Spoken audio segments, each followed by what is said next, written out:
এই মুসলমানদের ঐক্যবদ্ধ শক্তিকে দমাবার শক্তি পৃথিবীর কারোর নাই। যশোরের পুলেরহাটে চলছে 3 দিনব্যাপী তাফসিরুল কোরআন মাহফিল। এখানে বয়ান করেছেন দেশের খ্যাতনামা ইসলামিক স্কলার এবং বক্তা ডক্টর মিজানুর রহমান আজহারি এবং শায়েখ আহমদুল্লাহ। এই মাহফিলের 3য় দিনের প্রথম বক্তা হিসেবে বয়ান করেছেন আস-সুন্নাহ ফাউন্ডেশনের প্রতিষ্ঠাতা চেয়ারম্যান শায়েখ আহমদুল্লাহ। বয়ানে তিনি ইসলামী দলগুলোকে বিশেষ বার্তা দিয়েছেন।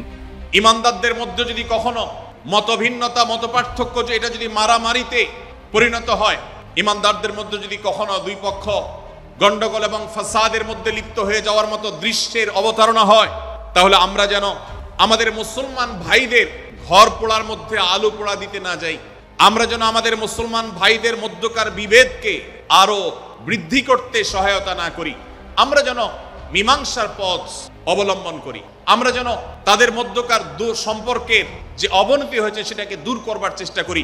শুক্রবার রাতে যশোর পুলেরহাট আদ-দ্বীন ফাউন্ডেশনের উদ্যোগে আয়োজিত 3 দিনব্যাপী তাফসিরুল কোরআন মাহফিলের 3য় দিনের প্রথম বক্তার বক্তব্যে ইসলামী দলগুলোর মধ্যে মত পার্থক্য থাকলেও ইসলামের স্বার্থে সবাইকে ঐক্যবদ্ধ থাকার আহ্বান জানিয়েছেন আস-সুন্নাহ ফাউন্ডেশনের প্রতিষ্ঠাতা চেয়ারম্যান শায়েখ আহমদুল্লাহ।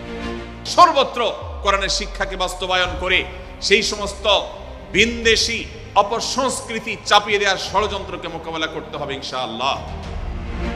শায়েখ আহমদুল্লাহ বলেন, আমাদের সমাজে ভালো গুণের দুর্ভিক্ষ চলছে। এর অন্যতম আদাব শিষ্টাচার। শিশু থেকে কিশোর, যুবক থেকে বৃদ্ধ পর্যন্ত শিষ্টাচারের ভয়াবহ অভাব লক্ষ্য করছি। বিশেষ করে পশ্চিমা সংস্কৃতি আমাদের স্বদেশে বাস্তবায়ন করতে একটি গোষ্ঠী এ কাজ করছে। তারা এই সমাজে লুকিয়ে থেকে ইসলামের কৃষ্টি কালচার মুছে দিতে শত সহস্র উদ্যোগ নিয়েছে। এখন আমাদের জরুরি হয়ে পড়েছে কুরআন শিক্ষা ধারণ করে প্রচার করে তা প্রতিষ্ঠা করা। এই শিক্ষা ঘরে বাইরে, আইনে, সংবিধানের, সংসদের সর্বত্র বাস্তবায়ন করে ভিনদেশী পশ্চিমা সংস্কৃতির ষড়যন্ত্রকে মোকাবিলা করতে হবে। তিনি বলেন, দেশে শব্দ সন্ত্রাস শুরু হয়েছে। যত্রতত্র রাস্তায় হর্ন বাজানো হচ্ছে। 31st নাইটের নামে ভিনদেশী সংস্কৃতিতে ঝুঁকে পড়েছে তরুণ সমাজ। এত প্রচার প্রচারণা করে সতর্ক করেও 31st নাইটে বুদ্ধি প্রতিবন্ধী ব্যক্তিরা শব্দ সন্ত্রাসে মেতেছিল। শত শত মানুষের কষ্টের কারণ হয়েছে।